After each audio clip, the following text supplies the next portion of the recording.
आम्ही गावावरून 2 दिवस येऊन झाले.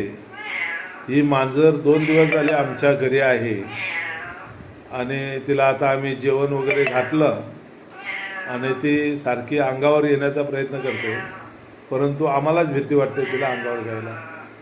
आणि जणू ती आम्ही कुठे आहोत, कुठे होता असं ते जणू आमच्याशी हितगुजच करते असं मी समजतो. अंगावर जाऊ नकोस. काय पाहिजे तुला?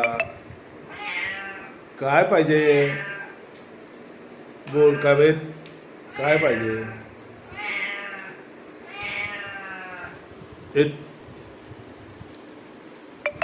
का बिंदास का?